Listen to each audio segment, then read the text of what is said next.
eficiente y eficaz. ¿Cuántas cosas he tenido que oír en estos últimos 3 meses en sectores populares y en sectores universitarios en torno a la falta de eticidad que en los últimos años se hizo de los medios de comunicación en nuestro país para manipular indebidamente la opinión pública? ¿Cuánto se ha engañado a esos sectores populares mayoritarios de Colombia con el uso populista del presupuesto público? ¿Cuánto falta que los medios de comunicación, en lugar de tanta manipulación, tanta falsa de dimensión de profundidad, creen cátedras dignas de respeto para formar a la juventud y a la opinión pública en democracia? Permítanme sobre eso contarles algo empírico de América Latina. En 1969, gobernando en Chile el señor expresidente Frei, Eduardo Frei Montalva, los 2 más importantes canales de la televisión estaban en manos de las universidades. La Universidad de Chile y la más importante universidad que era y sigue siendo en Santiago y en Chile, la Universidad Católica de Chile, presidida en aquel entonces por esa gran personalidad que era Monseñor Silva Núñez.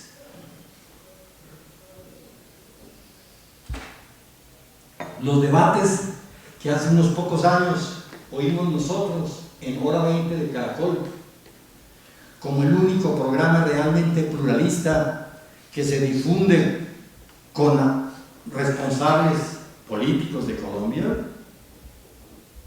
e insisto, en forma pluralista, como debe hacerse un periodismo para formar conciencia política democrática, eso lo tenían hace 40 años los chilenos,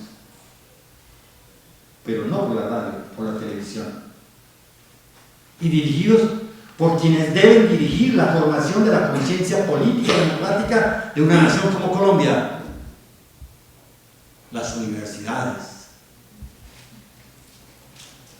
¿Qué mejor que estas comunidades integradas por educadores, educandos, egresados y personal administrativo, que estamos en función permanente de innovar y orientar la vida social en el campo específico de la ciencia, de la tecnología, del arte y de la cultura, sean las encargadas de formar una juventud universitaria con conciencia crítica científica sobre el deber ser de la política y de los políticos? Bella y preciosa tarea tienen todas las universidades de nuestro país, para que no sean solamente las facultades de ciencias sociales, ni mucho menos solo las facultades donde se forman en politología las que forman políticos. Debemos avisorar el futuro de la democracia, y el futuro de la democracia está en nuestra juventud. Por cosas del destino es muy grato que esta noche me acompañen mis primeros alumnos de bachillerato en el 61, y la semana pasada, estando con ellos por su invitación muy especial, decía cuán rápido se nos fueron 50 años, cuánto hemos aprendido, cuánto es necesario seguir aprendiendo para solo ser un aprendiz de maestro. Entonces, esto pienso sobre la gobernabilidad democrática y sus implicaciones. Otro concepto sustantivo que vamos a desarrollar en la práctica es el tema de la oficina del presidente. Entiendo por ella la dependencia de la nación, que tiene por objeto racionalizar y organizar la toma de las decisiones provenientes tanto del sistema nacional como internacional, y que debe ser objeto de definición por parte de la primera autoridad administrativa de la nación. Esas decisiones son claves para el mantenimiento y desarrollo del sistema político democrático, así como para la ejecución del programa de gobierno. Y una cuarta conceptualización que nos va a ayudar a la tarea de esta breve exposición es mi percepción de lo que debe ser un estadista hoy hacia el futuro. Como su nombre lo indica, debe ser un hombre de Estado, un ciudadano político que tiene la capacidad comprensiva, en el sentido de Max Weber, de los aspectos más significativos de las variables política, económica, social, cultural y ambiental, y de la manera como deben dirigirse las relaciones internacionales en el mundo contemporáneo. Los gobernantes de Colombia hacia el futuro no los puedo divisar como hacendados que manejan nuestra nación como una finca. Me resisto a pensar que la maravilla de lo que es construir democracia sea dirigida por ese tipo de personalidades. Nuestra nación necesita producir estadistas, y salvo excepciones, los estadistas van a salir de las universidades. No olvidemos, y los estudiantes universitarios ignoran esto en una forma asombrosa, que Colombia sí ha tenido estadistas. Si pienso solo en el siglo XX, 3 ejemplos de ellos fueron López Pumarejo y su primer gobierno en 34-38, Gerard Camargo y su periodo 58-62, y Gerard Restrepo y su gobierno 66-70. ¿Cómo actuaron esas personalidades? ¿Qué nos consta a las personas de nuestra generación? ¿Cómo actuaron estos 3 a los que me estoy refiriendo en particular? Con el conocimiento, la grandeza, la delicadeza y la consagración que debe acompañar a quienes los colombianos honramos al designar como primeros mandatarios de la nación. Así que, acompañados por las implicaciones que se derivan de esas 4 construcciones teórico-prácticas, revisemos solo 2 de los aspectos tratados en el libro y que pongo a su consideración y a la consideración de la inteligencia colombiana para contribuir a la transformación del momento político contemporáneo. En primer lugar, pensemos en la gobernabilidad y la oficina del presidente. Conocedores de la complejidad del proceso político colombiano, debemos tener presente que nuestra situación en el 2011 es bien diversa a la del 2002.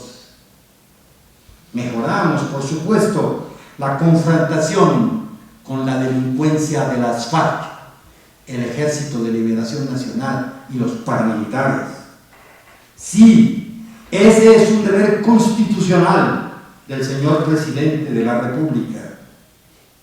Pero si analizamos cuidadosamente, como tenemos los informes del PNUD o de Naciones Unidas, si analizamos cuidadosamente los indicadores sustantivos, encontramos que las diferencias existentes hace 8 años entre los distintos estratos sociales se han presentado. Asimismo, observemos que la especificidad y gravedad del fenómeno parapolítico y de las actuales bandas criminales inciden en la construcción de la paz y en el desarrollo político de nuestra democracia. Complementariamente, pienso seriamente que la aplicación continuada del modelo neoliberal ha producido un inmenso daño en nuestro país, siendo hoy claro que los ricos son más ricos y los pobres son más pobres, con todas las consecuencias que de allí se derivan. Ahora bien, uno de los temas actuales de la política y de la ciencia política es la comprensión y la organización del funcionamiento de las oficinas de los presidentes y de los primeros ministros.